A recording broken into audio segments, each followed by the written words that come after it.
All right. Howdy, everybody. My name is Scott Choppin. Welcome today to our live event. I'm being joined today by our new property management team leader, Eric Christoper. Welcome, Chris. Welcome, Eric. Good afternoon, everybody. So today we're going to talk about two main topics, and although we may get into we may get into the weeds on some stuff, but Eric and I will have fun doing that. Hopefully, you guys will learn something from it.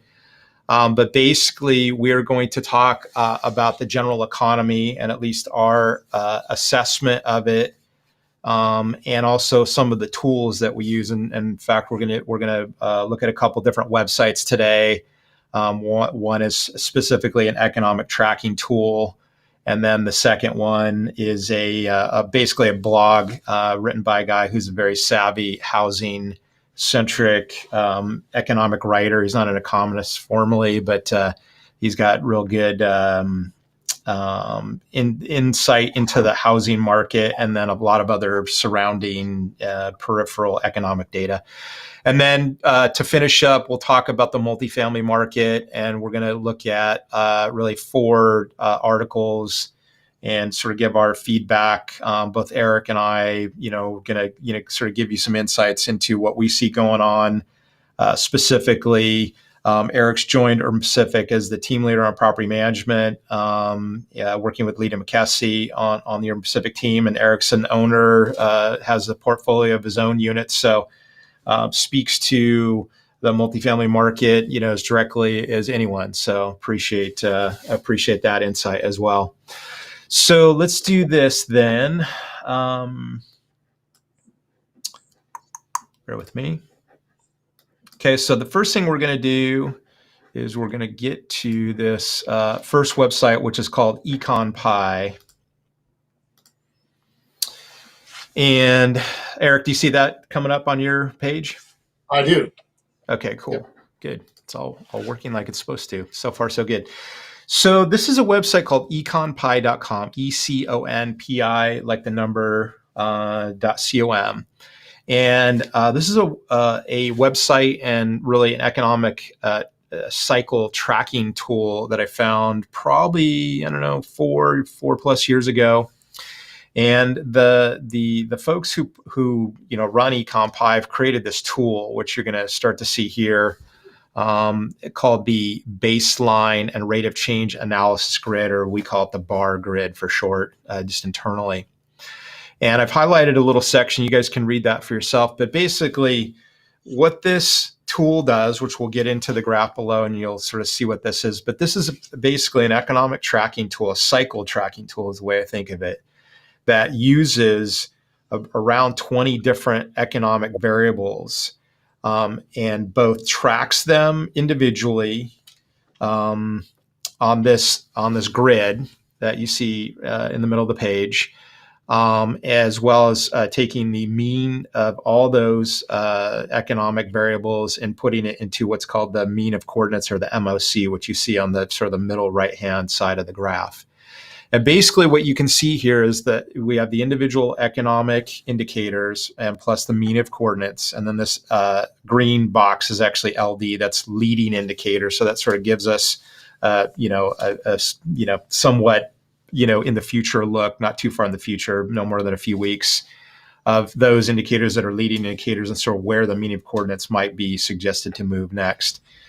And so I'm going to just show you what all the different economic variables are here. And you can see above, we call this percent from the baseline. And these are all the different individual economic indicators that we're tracking, or that the bar grid folks are tracking, and then they overlay them on this grid. And so the really unique thing is they've put this in this grid pattern that basically has it in a economic cycle format. So you see in the upper right-hand corner, you see expansion quad in green, recovery quad in blue. On the lower left is contraction quad, and the upper left is decline quad. And actually the way to think of it is, if you go from lower left, contraction quad, up to decline, over to expansion, that's one way to think of it. The other way to think of it is go from contraction, right, where we would see ourselves at the lowest part in the contraction phase of the cycle,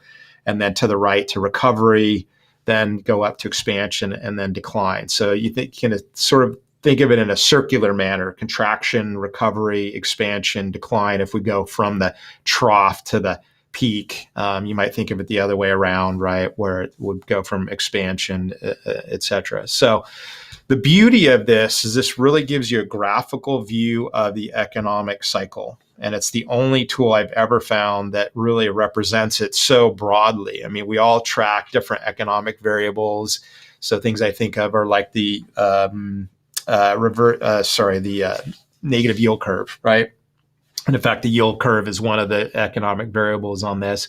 And as many of you know, we had a negative yield curve late last year. We probably reached the recession sooner than typically. Typically, yield curve says, you're somewhere between 12 and 24 months out in the future, you're going to have a recession. Of course, coronavirus disrupted that, as it did many things. But so that's the general tool. And so what they do is they update this weekly, as you guys see. So this is dated 8/21/20, and they'll update it weekly. I think it's every Friday. In fact, if anybody wants to go onto our website at www.urbanpacific.com and go to our investor education section, we actually, our team posts this latest bar grid analysis every Friday when it's updated by the Econpi folks. And so if we go down here a little bit, we now look at what they call the 3-month rolling average. And this is really where you can see graphically how the economic cycle works. And if you guys watch my mouse and inside the grid, really at the bottom, a little bit to the left of center, you'll see it says MOC 2Q09. So this is the mean of coordinates in the second quarter of 09, which, any of you who went through the 08 recession, this is basically in the bar grid analysis terms, the low point of the economic cycle for that recession, and a starting point now for the expansion into the new, recovery and expansion that we've been going through really for the last, 10 plus years. And so you can just sort of follow it, connect the dots, as Eric and I talked a little bit about the future, earlier today. And so you can sort of see it travels up here into the expansion quad, which you can see really we're in expansion from Q1 2012 through like Q2 2018. And then here's the really interesting part to me is you start to see in the fourth quarter of 2018, if you guys see my mouse, into the first quarter of 2019, we're starting to see signals of decline, right? Now, it declined Q1 2019. It actually went to the left, which in this case is the adjusted proportional rate of change. When you go left to right, the x-axis is rate of change. So if it's an economic variable that's going up or down, then in its change, then that would be something to track. And then the y-axis is the baseline. So in other words, if you have a data point and you're above or below that data point, then that would signal. And then obviously you get the X, Y, coordinates, and that sort of, puts you where your means of coordinate is. And then we floated around, third, fourth quarter, 2019, we're sort of just, toying with decline. And then what Eric and I talked about earlier today is if you look at this line, this is coronavirus, right? From Q4 2019 all the way to Q1 20, we had this huge jump. In fact, it's unprecedented in historical terms of the review of historical analysis that the bar grid gives. And in fact, they do, if on other parts of this website, they'll give you the 2001 recession and the 2007 recession. They sort of walk you through the entire history of how this mean of coordinates moved around the graph to show you how the economic cycle tracked. And then if, knowing these guys, they'll do that for the, what's going to be called the 2020 recession, I think, from here on out. And then interestingly enough, so we get the mean of coordinates in Q1 20, and then we go here far radically to the right to second quarter, right? Now that's to be expected. People were talking about, is it a V-shaped recovery? Is it a Nike swoosh recovery? Is it a W? Does it go up and then go down?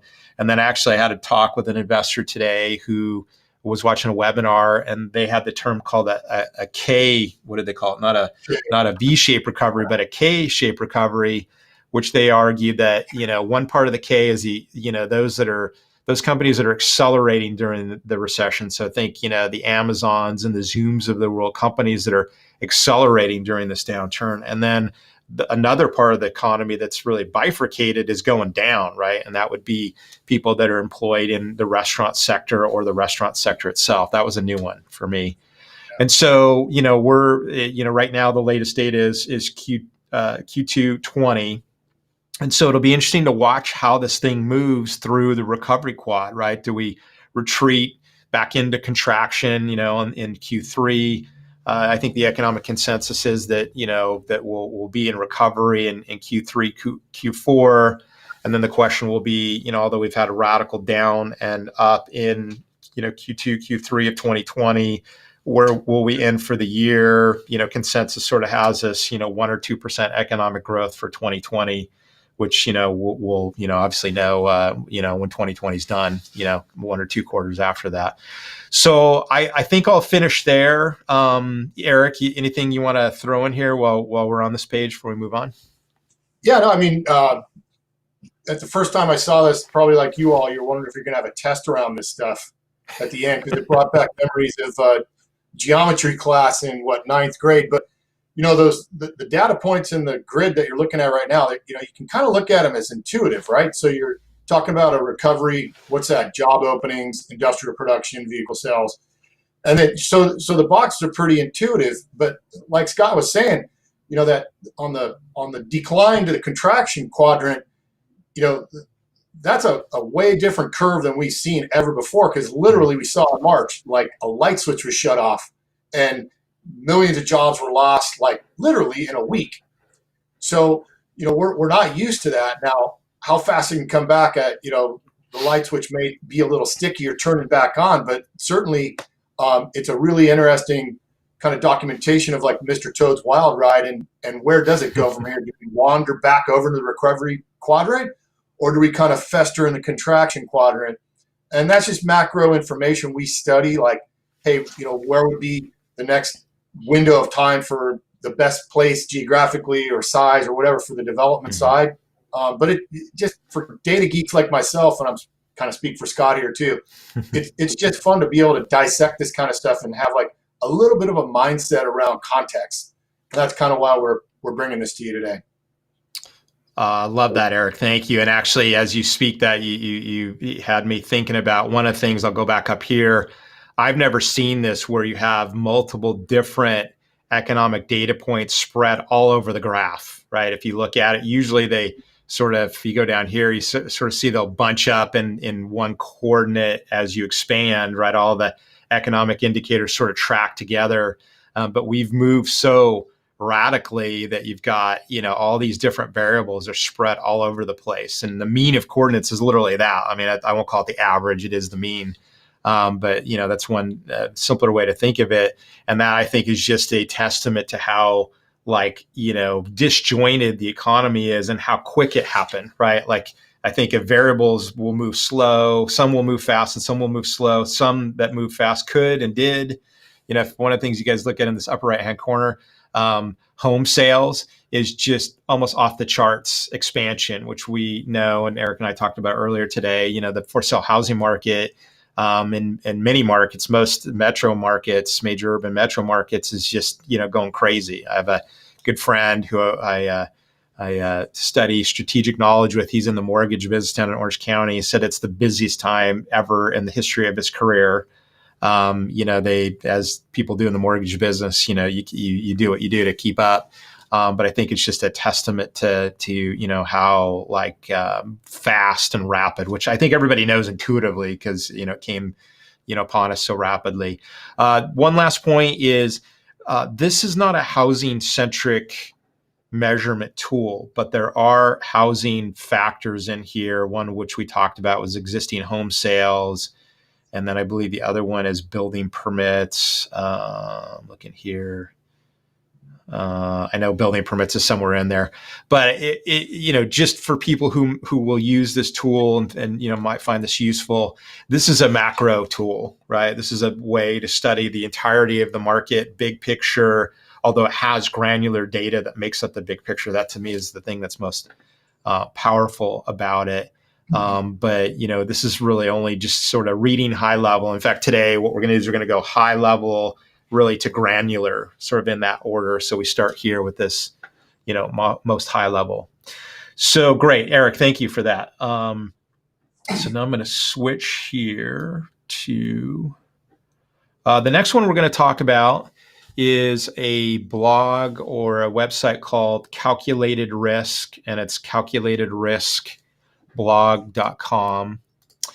And just a little bit of setup on this. The guy you see in the lower right-hand corner, his name's Bill McBride. He's Calculated Risk. In fact, when he first started writing this, we didn't know who he was.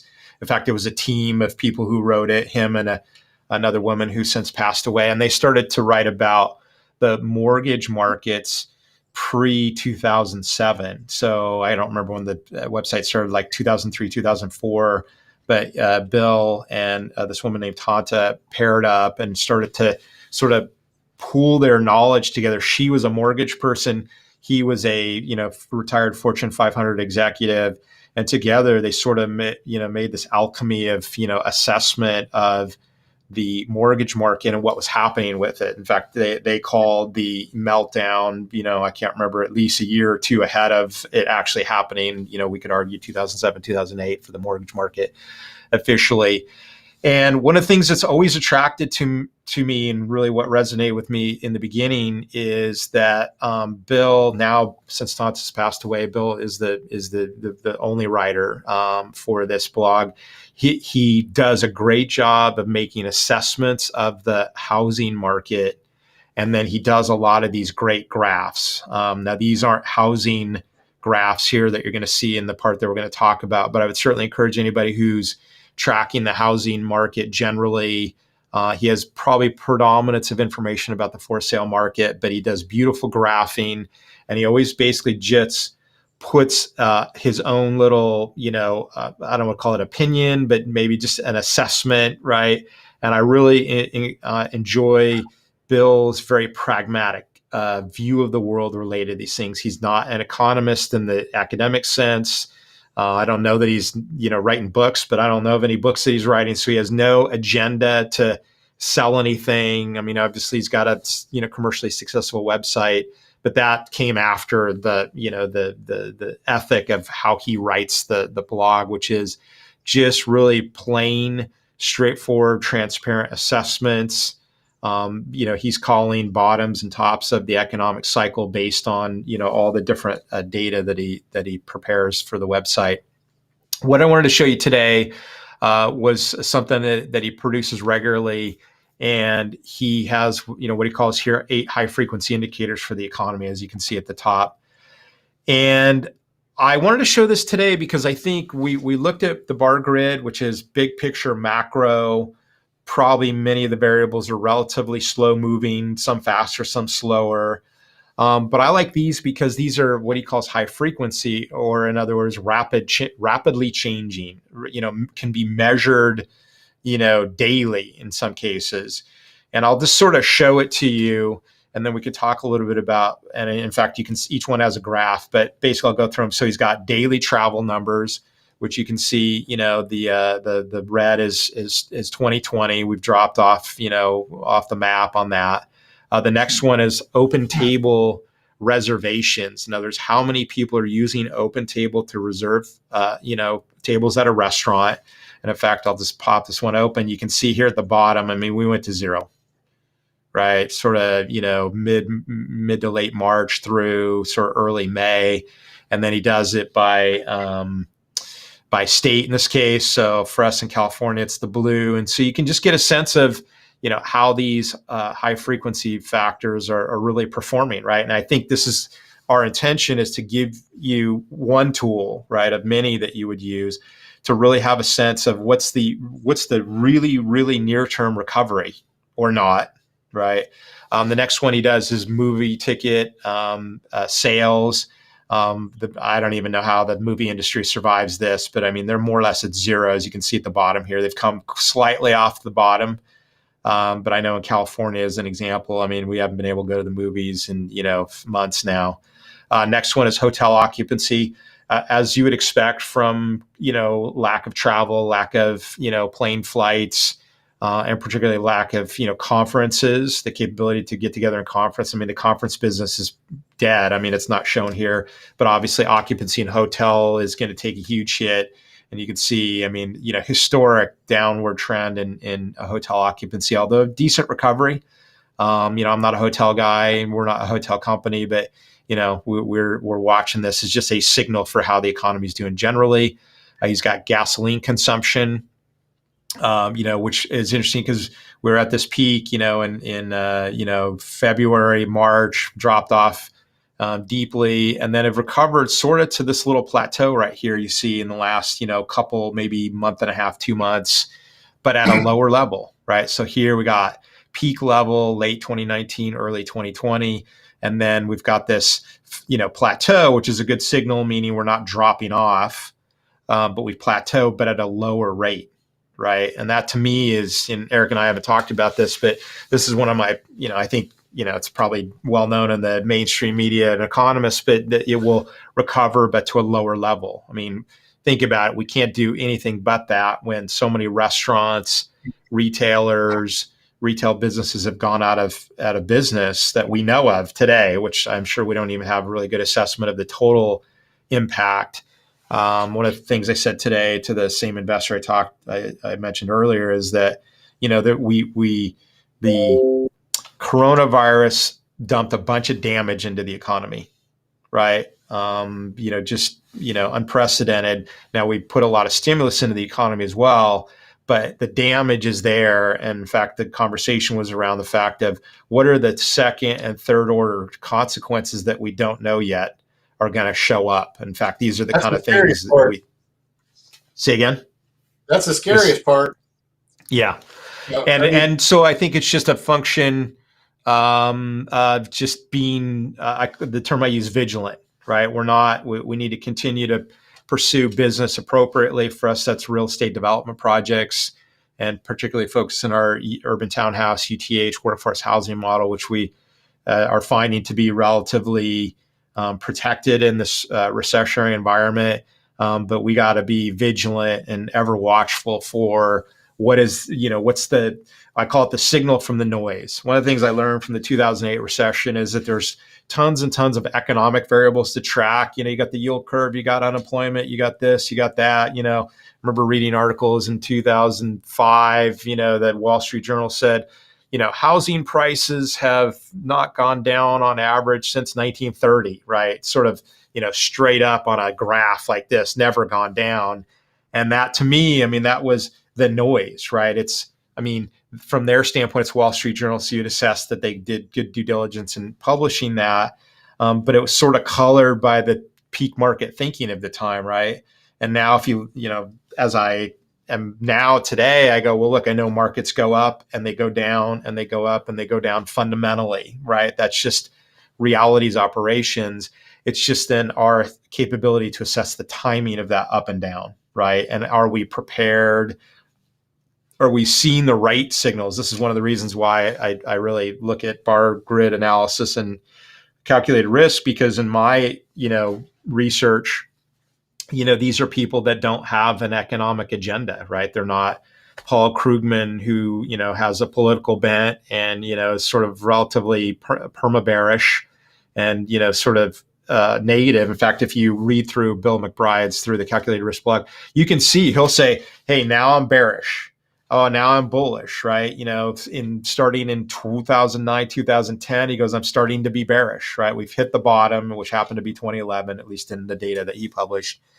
And then, he was like from 2012 through like 2017, 2018, he's like, it's all good. All signals are green, go, never like you want to go crazy wild. And then, I can't remember, it was 2017, 2018. He's like, yeah, now I'm starting to see some signals, right? He was just very pragmatic. In fact, my style of assessing the economic trends sort of comes from his philosophy of just let the data tell you and let the right data tell you, maybe is the correct way to say it, right? It's not all data. That's the noise. You got to find the signal in the noise and sort of you got to pick it out and know enough to, ignore that, signal or that noise and and pay attention to the right things, right? So these are only a couple. I mean, we could have done a multi-hour webcast on economic tracking tools, but these are two of the really most important ones that we use, along with several others. So I think with that, let's see. Let's just go through the rest of these. Transit. I love this one. This is Apple Mobility. So this is people with Apple phones moving around. Now it's not granular data, at least as it's published by whoever it's published. It's the Dallas Fed. Actually, if you see right here, it's their mobility and engagement index. And just another way to say, hey, people are out and about, particularly in this coronavirus with lockdown. People moving around. That's only people with Apple phones. So it's you'd say they probably skew in the higher income demographics. At least that's the way I assess it. But it's another read. And then this last one is New York City subway usage, not one that we use.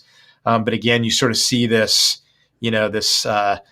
peak right up here, and then, way drop off. And then we sort of go back to another stable, but much lower rate, right? In fact, the more you look at this website, you sort of see this common trend of, of course, it's a peak, but it's not a sine wave. It's like, peak at the top, flat, drops straight down 90 degrees, and then goes back to sort of another flat. So just another measure of economic activity going downwards.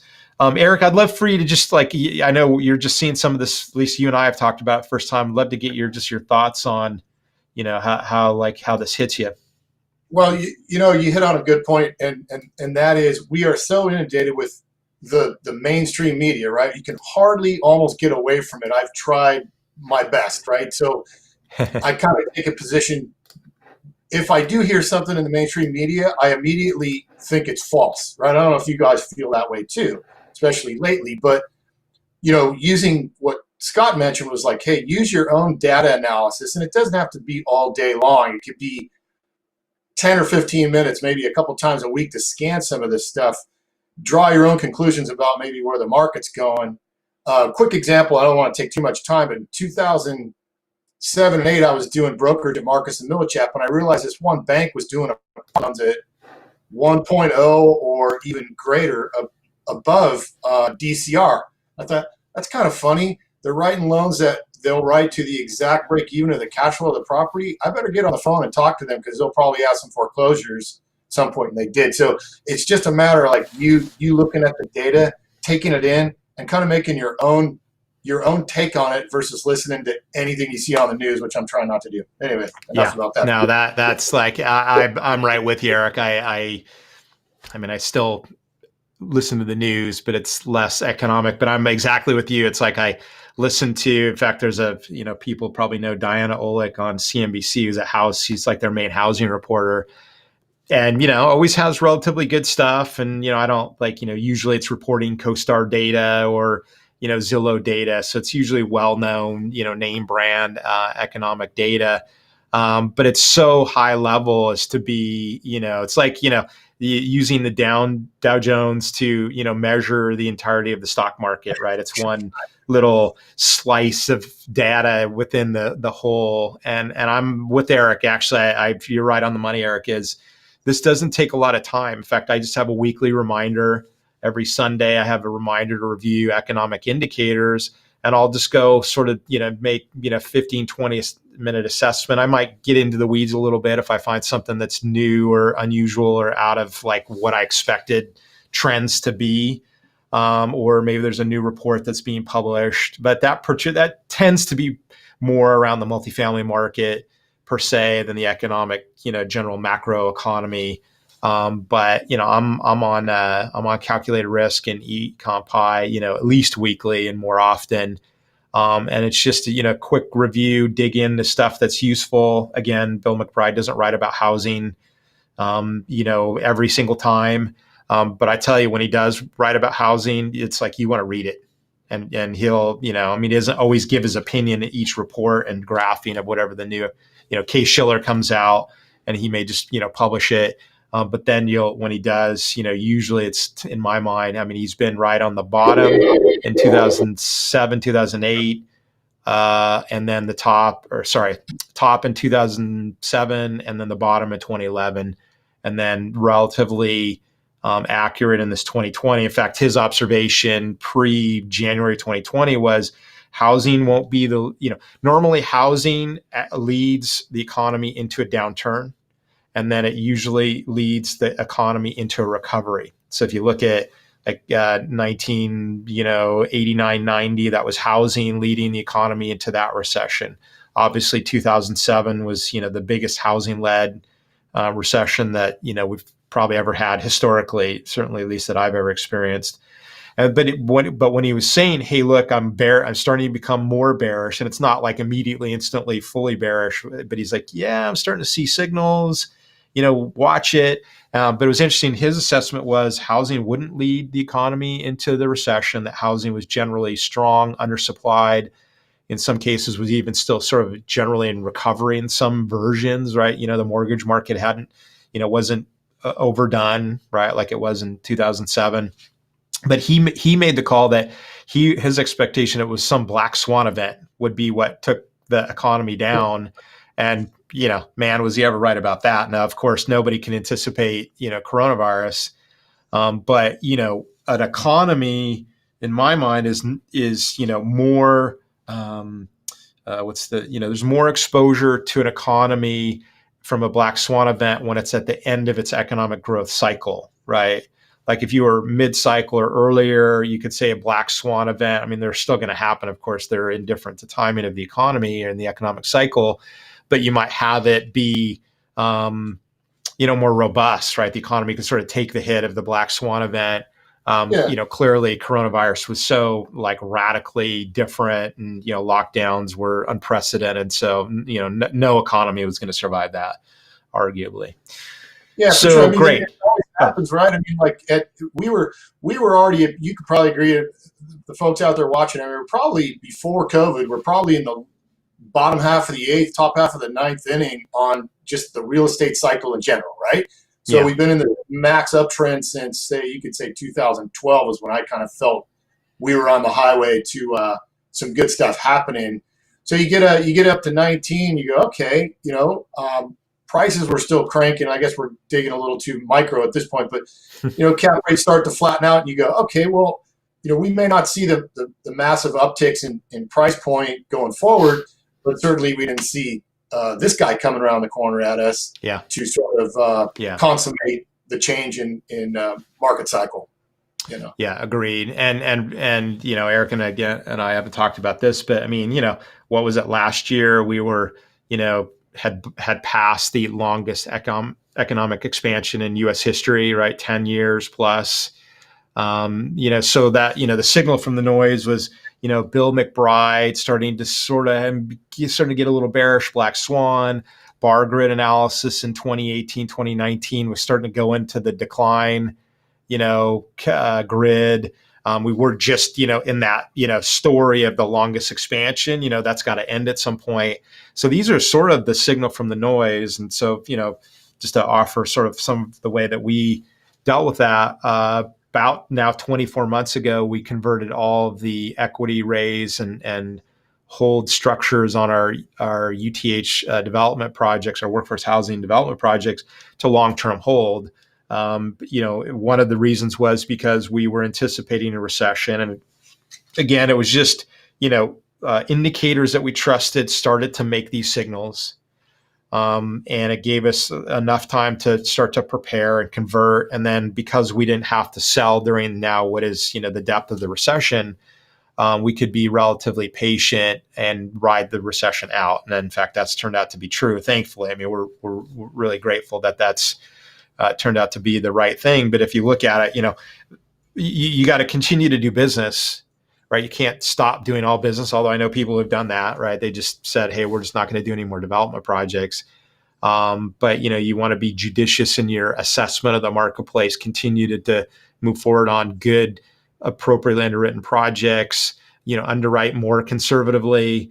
In fact, for us, we actually, the latter half of 2019 and the first couple months in 2020, we were at the lowest level of inventory of new development projects that we'd ever been at, because we were anticipating this. But the other part that was happening is we were seeing peak market signals, right? The land was the most expensive it ever been, right? Land sales were very quick, people closing quickly, people closing unentitled, right? Peak construction cost. So not only do you read the signals from the noise, but you start to observe signals of peak market. In fact, I call it peak market thinking. You heard me before, which is just the frothiness, right? Of, sort of suspension of belief, suspension of economic laws, principles, laws, and mechanics. Everybody remembers, the 1999 era of, internet companies don't need to be profitable. It's a new era of economics. They don't need to be profitable, right?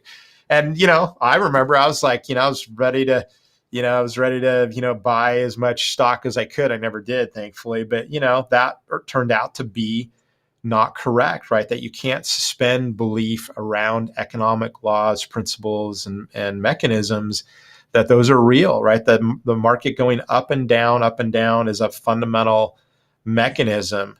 It's just, the timing is different from, cycle to cycle, right? But when we know and can anticipate that, sure, it's going to go down. In fact, one of my teachers, he said, it's funny, I never know why. It's almost like he has a different version of the Warren Buffett, be greedy when others are, be scared when others are greedy, and vice versa. And, this guy, Toby Hecht, who runs the IG Network, he said, I don't know why people get depressed in a downturn. That's the exact time to take territory and be enthusiastic, because, it's going to go up. And he said the opposite is true. I can never understand why people are like, super enthusiastic when it's at the peak, right? It's the best ever markets. That's so great. And we're like, no, that's the time to be worried. Yeah, so anyways, I think most people, Eric, you included, are, observers of this, but really now it's, part of why we do this webinar today is to, transmit out in the marketplace sort of the tools we're using, the signals we're seeing, observations, et cetera. So let's do this. So now we're going to switch gears a little bit, and I'm going to put up a series of websites that will sort of go, again, from this high level to granular level, more or less, at least the way I think of it. So the first website you're going to see coming up is, it's actually Zillow. And so, I think first people think are going to say, well, Zillow and multifamily, gosh, that doesn't seem to go together. But actually, Zillow does a decent amount of research. In fact, you can see at the top here, this is the menu of all their different research categories. And obviously, we're focused on renters, but this is the July 2020 market report. And this is sort of a higher level overview. 3/4 of it is talking about, home values that you guys can see here, which I'm going to skip past. But then we get to rental. Okay. And I started here because I think this seemed to be a good overview of rental demand. And so basically you can see the highlighted areas. Basically they're talking about, recessions, wave of layoffs, disproportionately affected renters, which I think we're observing. Eric and I are certainly see that. And I think that's mainstream media talks about that. But then what we want to start to do is we go, okay, so those layoffs, how do they actually impact the multifamily market? And what sectors of the multifamily market do they affect? I mean, we'll talk about for sale here and there, like we talked about. For sale is just, really going crazy in a positive way. And so they talk a couple data points. They say here, National Multi-Housing Council has their rent payment tracker. And that basically shows we're about let's see what it says, a 2 percentage point increase in the share of renters who have not paid August. So it's a lower by 2% versus year to year on 2019. Increase in the share of renters who have not paid. Boy, it's written strangely. Yeah, but basically, it's 2 points lower than 2019, to put it in plain English. And so I think, one observation, Eric, I'd love to get your opinion on that.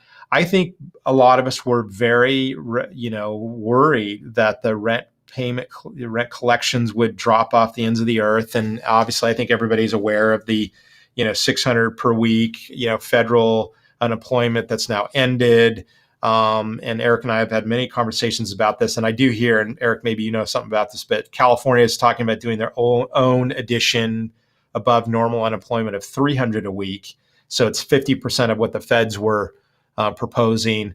But I think the story is generally, and everybody's thinking, and probably most people, already be thinking this, but we're being vigilant for seeing some drop off here in rent collections go forward into, August seems to be okay. I would argue 2% isn't, fatal, but do we, look at September, October, November? Yeah. Eric, what are your thoughts on that? First, I did this earlier. Go to the region name on that graph, and it might take you a second, but scroll all the way down. The LA, Long Beach, Anaheim is blocked together. Let's check that out. Right. Yeah. So I guess with any landlord property manager, you'd be wondering, okay, the ground's rumbling a little, although, the stuff I read a Globe Street survey today. They surveyed like just under 3,000 tenants in the bigger markets, say like LA, Austin, Georgia, et cetera. 31% said they could not pay their rent in full in August. I didn't experience that here. So I manage units in Long Beach and mostly B and C units. And out of my whole portfolio, I've got under 5 people, and I know 2 of them are very legit COVID hardships. The other 3, maybe. One of them for sure is gaming me, but I haven't felt it yet. Now I'm nervous. I'm probably sure if you own apartments, you probably would be nervous too, because the new relief bill is going to be a hybrid between the feds and the state. So basically, Trump came out and first said it's going to be 400. It's going to look like it's going to be 300, but the state's going to have to pony up part of it. So it's going to be melded together. Now, my question is, as far as a rent collection standpoint, is when's it going to happen, right? Because like they're festering. The Senate just took a break until the first part of September. So like pretty much everything's just at a standstill for like, let's say, a week or something. So where does that put us for September, October rent collections? I'm optimistic, but I'm also concerned, probably like many of you are. Up to this point, we've done very well, right? I've talked to lots and lots of owners in the area. It's not 30%. It's not 25%. It's probably 10% or less. I just talked to a really great property manager when I visited Tucson to look at a bunch of apartments, and I texted her this afternoon. I said, "Hey, what's the collection problem looking like in Tucson, right? Light years different than LA, et cetera." So she says about 10%. So looking at that, I go, okay, we're good for now. We've been good this whole time, but without the added stimulus or the, let's say, supplemental unemployment in the next 2 months, like what does that look like? And that's what I'm a little nervous about. Yeah, and I can't remember where, Eric, but somewhere they had, and I think it might be, where was it? Somewhere. I read so much, I forget. Sometimes I forget where I saw stuff. Right. But somebody had made the assessment of performance of different markets, sort of like we do regional here on the Zillow thing. In fact, everybody can see the graph now reflects the LA market specifically and gives rent levels and change in rent levels, and then the year over year change. Through 2020, through July. But somebody had made the assessment of, with and without stimulus, how would people perform? What percentage of the, the sort of survey group could afford to pay the rent? And I can't share the stats with you, but it's out there. So, sharing with somebody's done the study of that. And of course, this is just, statistical analysis and probably a, relatively small population, but it's good. These, I think these anecdotal examples, like, you and I have talked about, stuff you're seeing, the stuff that we're seeing in our UTH portfolio that's been sold off and is in leasing. It's relatively healthy. I have a good friend, Albert Dweck, who's in New York. And last conversation I had with him, almost everything was performing relatively well. He had one building that, was having some tenant dialogue on rent payment. It is New York, most restrictive rent controlled marketplace in the United States, in my assessment. So, you're going to get some of that, that type of stuff. So yeah, that's, so far so good, Eric, but be vigilant. That's what I'm hearing, so right? far so good. I mean, I don't own or manage like these Class A units. We'll get that in a minute. But like if you go up to Staples Center, there's thousands and thousands of Class A units. A good example here in Long Beach is the current on the corner of Alamitos and Ocean, where studios, at least the last time I checked, were running around $2,000 for all your amenities, weight room, movie theater, all that stuff. I don't manage that sector. So, if depend on the supply and demand in a place like downtown LA or mid Wilshire, that could be a completely different supply demand curve than what we Yeah. see like maybe in the blue collar lower B C class neighborhoods. And I think we saw that in rent decline in the class A market, like at downtown LA. Hey, they got so much supply up there, they may have to shed 4, 5, 6% off the units to Hmm. fill them up. Where in the workforce stuff, the most underserved sector of the housing community, there isn't enough. There's not enough lack of demand, or I should say, the supply and demand is close enough to being in balance where we probably won't see really any rent reduction in that class. Yeah. I don't think Right.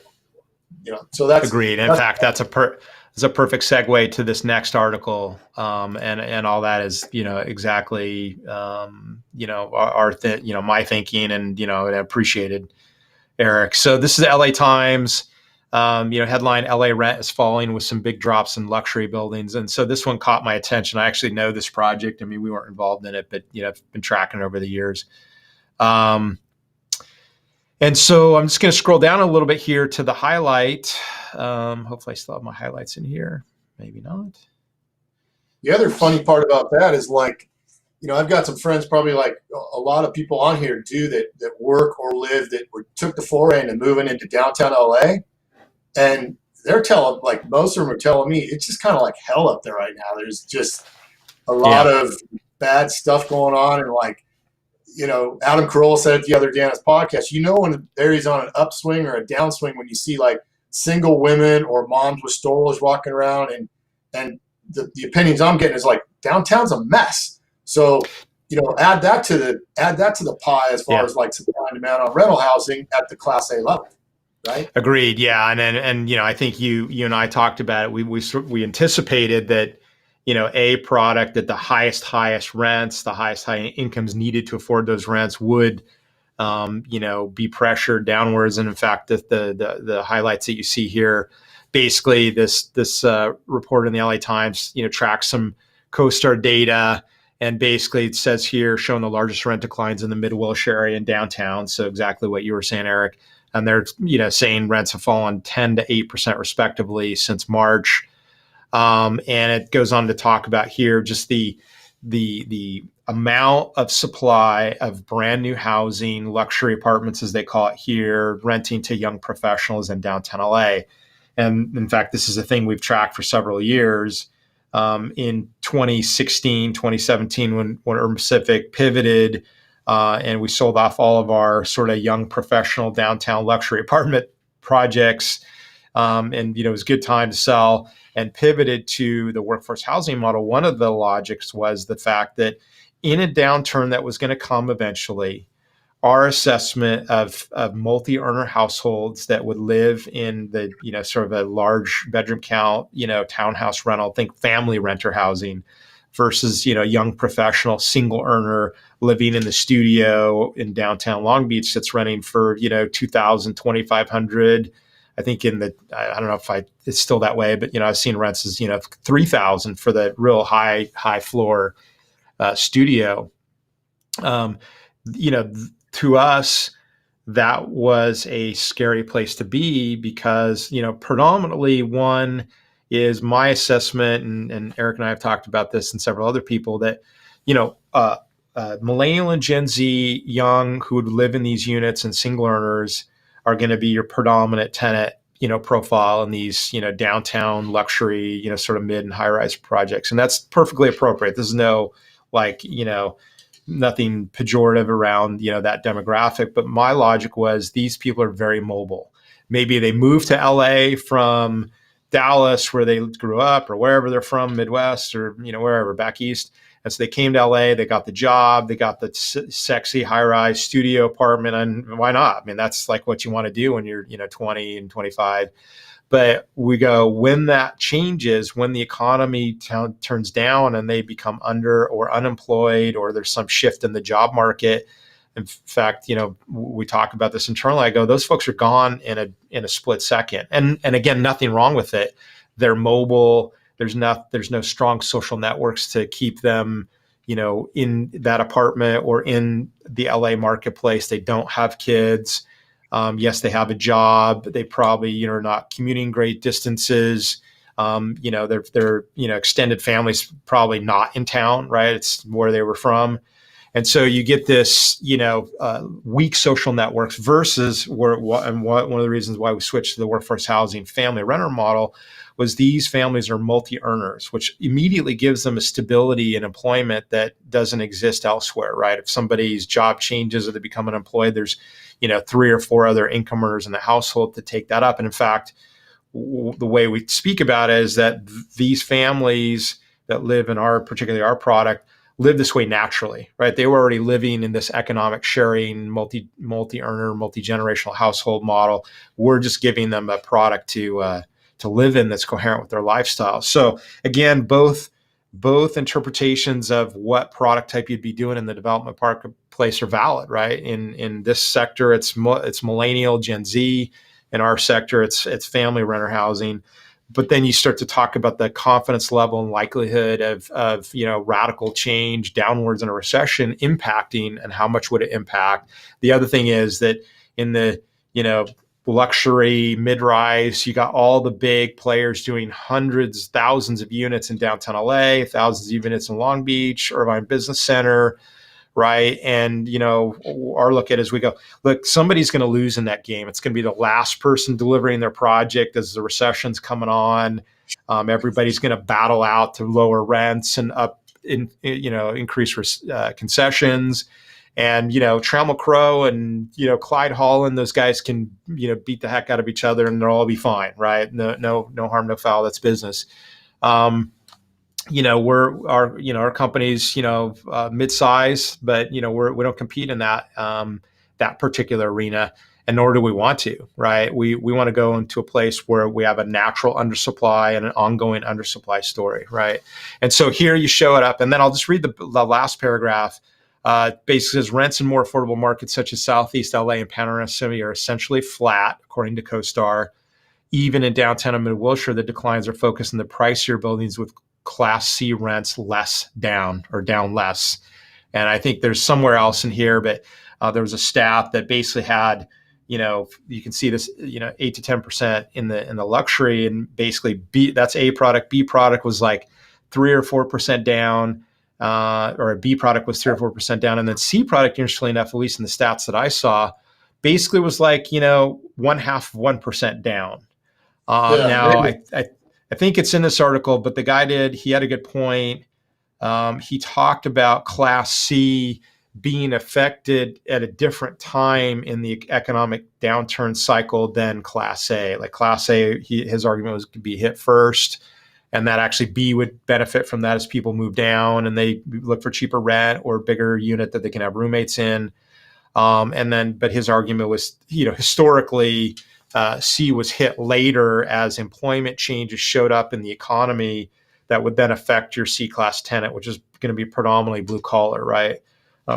Eric, do you agree with that? I'm curious. Well, wholeheartedly. I mean, so I noticed this like you did and other owners did in the, say, 2007 to 11 time frame. I mean, what kind of units did you want to own in that time? You wanted to own Class C studios because everything was heading your way, right? Class A renters go to B, Class B go to C. If you can't afford the Class C studio, you're moving in back with your parents or on somebody's couch, right? So same goes for the urban townhouse model. Is, hey, it may come from like the architecture of the family wanting to do it, or there may be a bit of like a necessity around it from, hey, you know what, like the planets have lined up and we were living in this house together, but now we've got maybe 3 more people that we need to accommodate, and wow, here's this perfectly built for our need scenario. So yeah, it definitely happens, and definitely happens at different times, right? Because the Class A guys and gals are sitting there going, "Oh, I'm paying too much rent." The elasticity of their jobs may be a little better than like the broad swatch layoff of hundreds of people out of a manufacturing plant.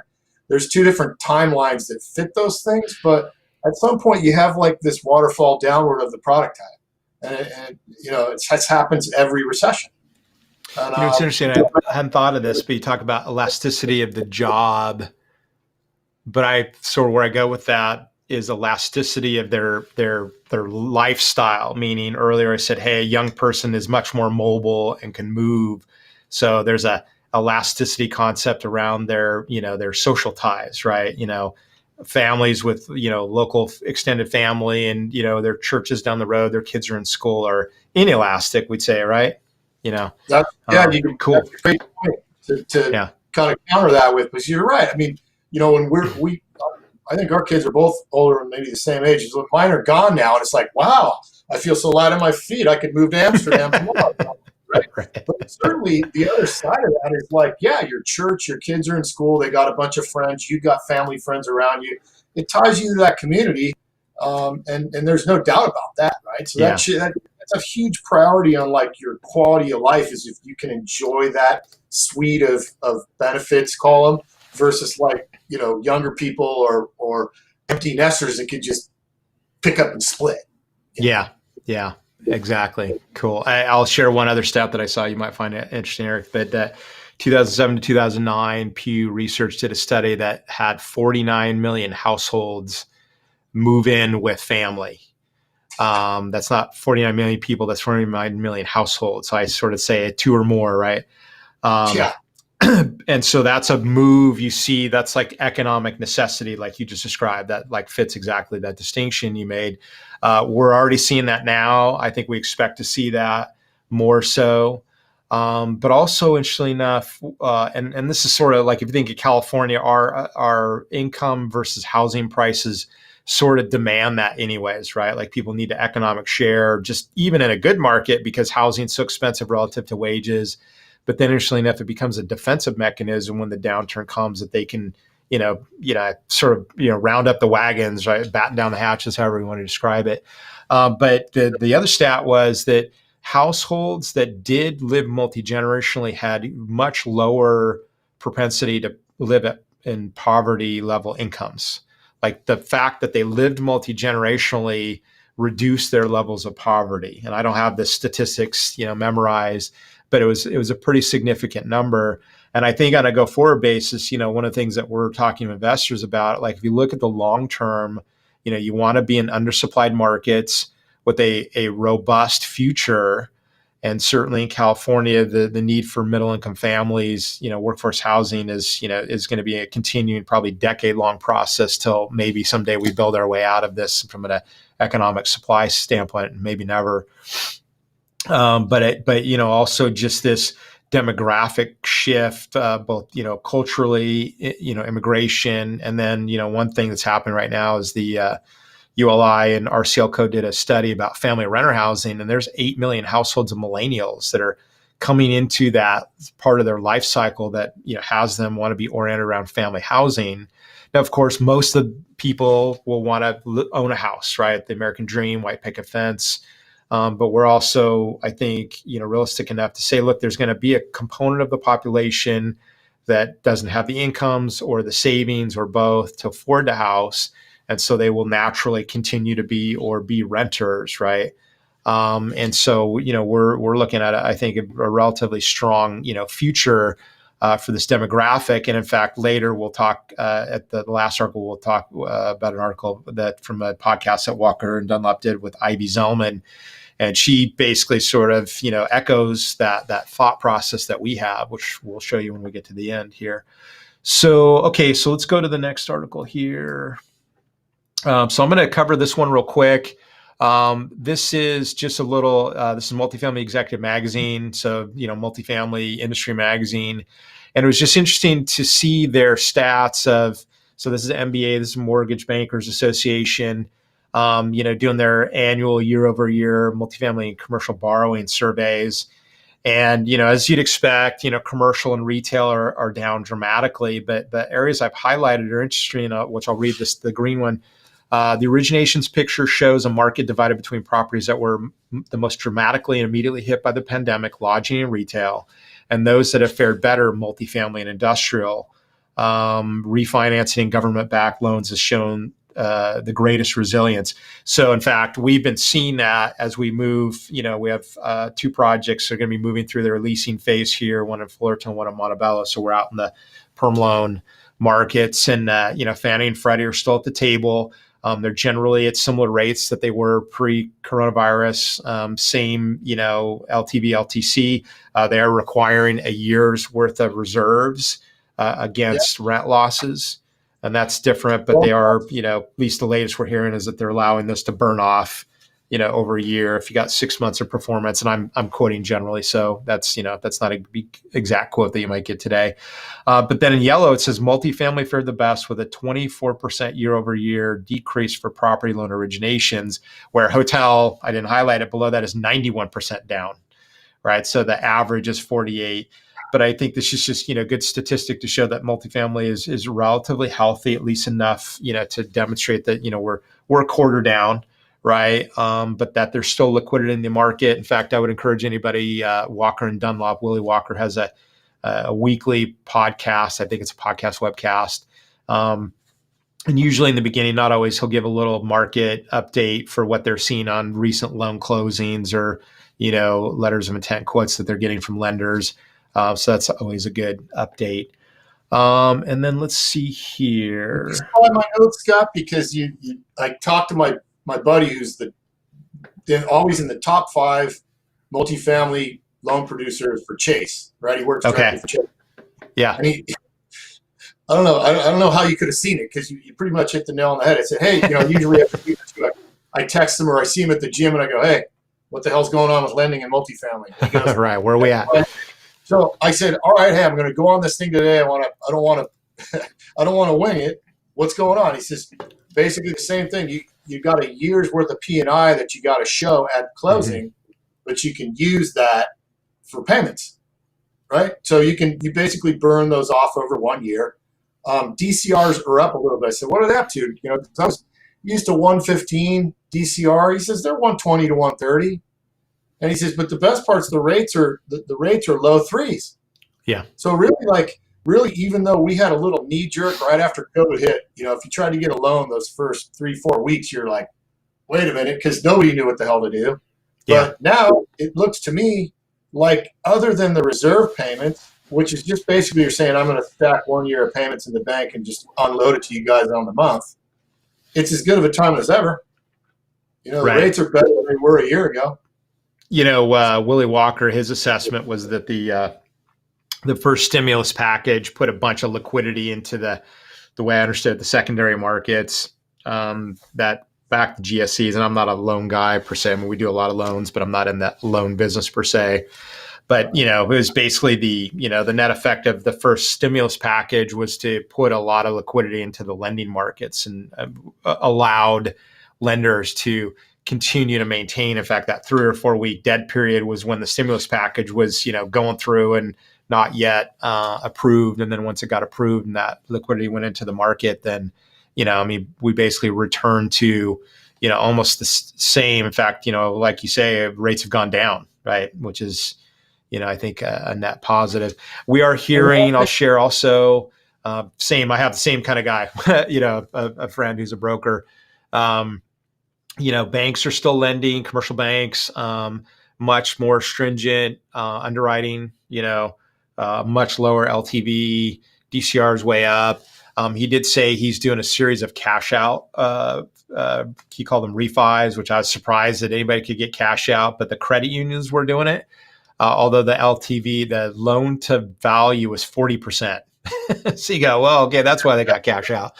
But I think the point, or who has no debt and he's just right. That's right. Exactly. It was a guy who had a portfolio with 0 debt on it, and in fact, the broker said the move was to have dry powder, right? Have liquidity in the bank. Hey, we don't need it. We got good, cash flowing properties. 40% is not going to, you're not going to get crossed up on, if you have to lower rents even significantly. So it was, it was a good story and unique, right? Like, cool. There's those, folks out there.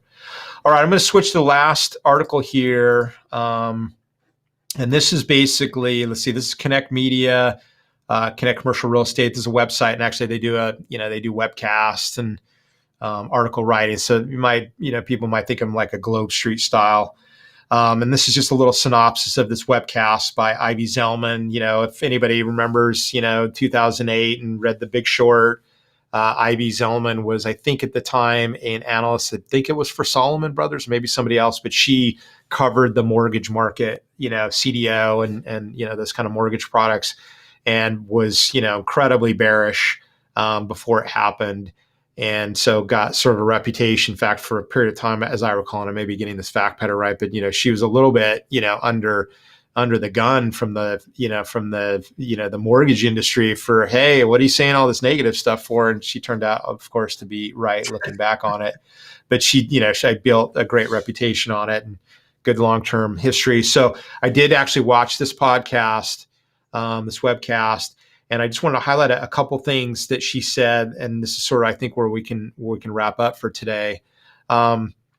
Generally, three things that I come out of her comments.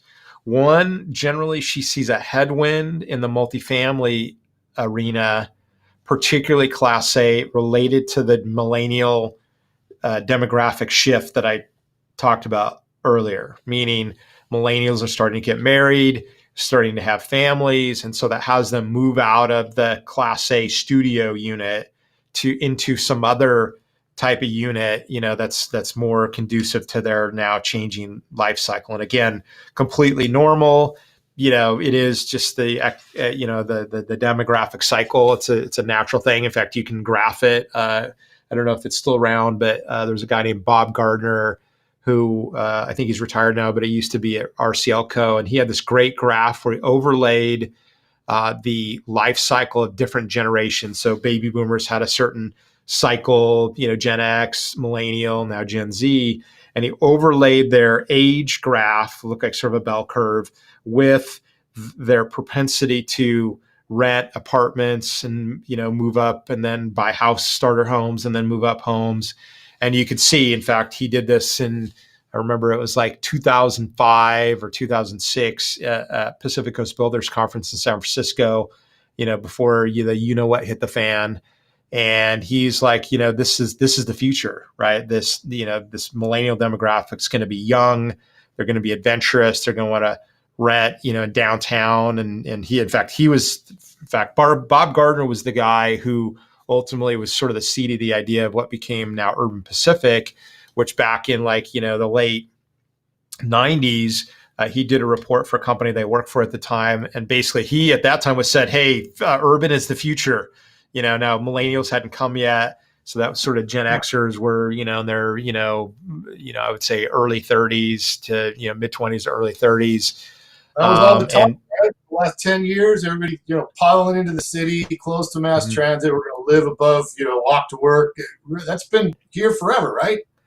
Well, I agreed, except when we came into the business, I started Urban Pacific in 2000, and urban wasn't really mainstream then. I mean, yes, people have been doing downtown artist lofts, and certainly people have been living in places like downtown New York and downtown LA.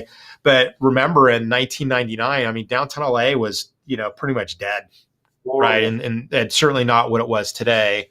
And so it hadn't quite happened yet. But I remember seeing Bob's presentation. I was like, man, that is this is demographics really in action, overlaid over, really multiple decades of the future, and how the life cycles would influence the propensity to rent or buy, right? And so we're now seeing the shift. And, the combination of Gen Z and millennials is the largest single demographic cohort in U.S. history, predominantly millennials being kids of baby boomers who were themselves the largest demographic cohort before that. So it all makes sense. So she's basically arguing, and I tend to agree, there's headwinds in Class A related to aging of the millennial demographic and cohort into family, right?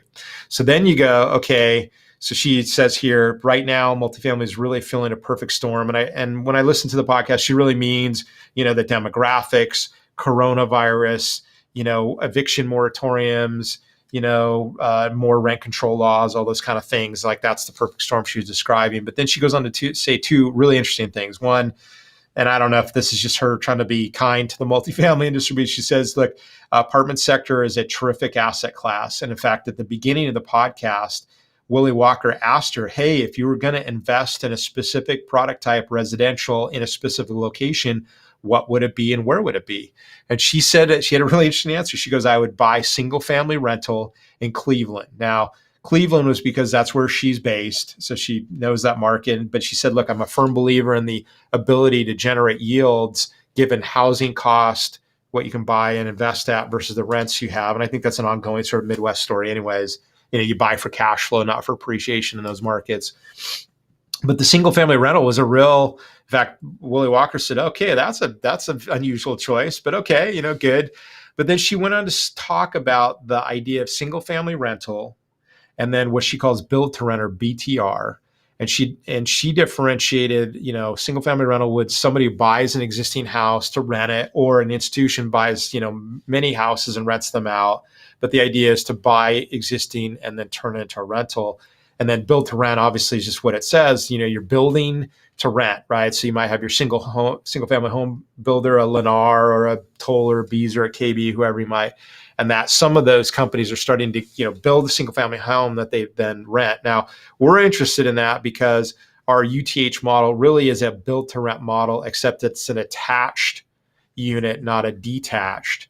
And we don't call it single family, but it is a townhouse that lives like a house, right? So it has sort of the lifestyle, right, is similar to that. And then I'll end, and Eric, you can give us some final comments. But then she says basically this, and this is the last highlight. I'll just read the whole paragraph. By contrast, single family has the opposite problem in terms of new supply. There isn't enough, which we know that market's booming. That's especially the case in the class of product that's most urgently needed, namely affordable priced homes. And then she goes on to say the single family equivalent of the workforce housing that Zelman said represents the best bet currently in the multifamily space. So she starts off saying that affordable starter homes and single family is the place to be if you're a builder. But then she also ended by saying, look, if there's any investment that you're going to make in multifamily, be in the workforce housing space, right? She didn't get into deep detail about it, sort of the tail end of the podcast, but it really was notable to me. Of course, we're biased. We're in that marketplace. But, we're, Eric and I, looking for corroboration, like well-grounded assessments of, our thinking and action in the workforce housing space. And, we've been on this trail for, 3.5 years now. But I think it's starting to become mainstream. I think, the institutions, and she did say, look, institutions aren't doing workforce housing. She said that very specifically. And she said they're not really doing, most big institutions are not doing build to rent. Some are, involved, like, your Blackstones in the single family rental, right? Buying pools of existing assets. So Eric, what's, thoughts on that? And then just final thoughts. Yeah, for sure. I mean, the point you make and what she's making in there forgot one thing, and that's career renters, right? So you've got in this unfortunately, really unfortunately, this pandemic is only going to amplify that, right? Because I read the other article about the 3,000 renters that were surveyed, and they all agreed, as did landlords, who are having kind of the same problem on the ownership side. Their savings are being drained down. So what the model UTH has, it fits kind of situationally as well, because you got a whole bunch of people that were already career renters. There's going to be more of those. Unfortunately, I hate the fact to think about that, but it is what it is, right? So, you got this city dynamic. The Gen millennials are moving out. Do you want to be in a studio apartment with a little kid? I don't know about you. If you don't have kids, you don't understand, but you're going to want to opt for like just more space, right? More space, maybe a yard, maybe an outside space, something where you can maybe have a little person around. And that's a timely kind of thing, not just with the demographics of the millennials, but just kind of where we're at now with this whole mess that we've wandered into. Right. So yeah, certainly coronavirus is arguing for larger units, right?